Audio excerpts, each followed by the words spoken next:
Hey guys, so today I'm going to be showing you how to remove an NP233 transfer case from a 4L60E transmission out of a Chevrolet truck. And the process will be similar for most other transmissions and transfer cases. It's the same basic principle. We're going to start off by getting under the truck. So the first thing you're going to want to do is support the transmission, because there is a brace that runs across from here to there, obviously. And you're going to need a 15mm deep socket to reach into there, because it goes all the way up to the frame rails to the top, and this one is bolted on the top. And then you're going to need a 13mm, I believe it is, socket on the top to stop it from spinning, and you're going to unbolt both of those. And keep in mind, you want your transmission supported while you're doing this step.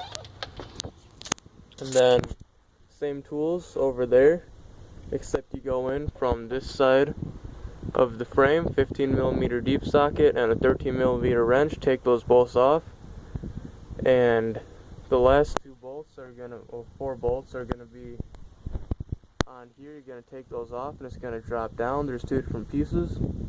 Now it's a good time to clean that piece off, because a lot of crap can accumulate in there.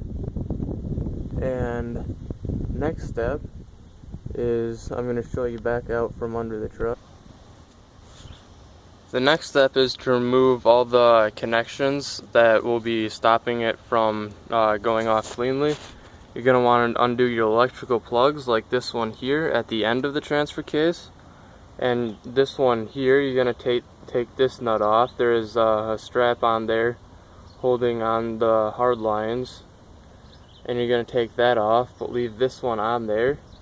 And then down at that end, that connects to the transmission bell housing, there's a 15mm socket that you're going to need to take it off, and about a foot of extensions. And then on this plug right here, there's an 8mm socket or 8mm bolt holding it on that runs through the plug. You're going to unscrew that, and then it's going to slide right off. And then that is it for the connections. The next thing you're going to want to do is unbolt the transfer case itself from the transmission. On mine there is 1, 2, 3, 4, 5 bolts holding it on. Those are also 15mm, as was this. And what you do is, it's simple. You just unbolt them, and you're going to want to make sure it's supported, and then you're going to slide it back. So this is resting on the cross member behind it. Stops it from falling down, because this is resting on other supports up front. And so then you got to be careful with this. At least this is the way I did. There's probably a safer, better way. I loosened this up so this bracket could move, and then once this was up and out of the way, I slid this back forward enough so it would get down onto me. And this is where having your truck up high enough comes into play, because you're going to scoot yourself out with this on your chest, and it's not that heavy. It's about 70 pounds, so don't worry about it.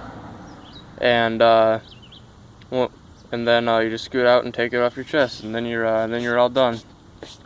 So the most important part of this is to make sure you have all your connectors removed, and make sure you have drained your transfer case. And when you're unbolting the bottom bolts from the transmission, make sure you have a drain pan underneath it, so you can catch the last bit of fluid that's going to leak out. So that's all.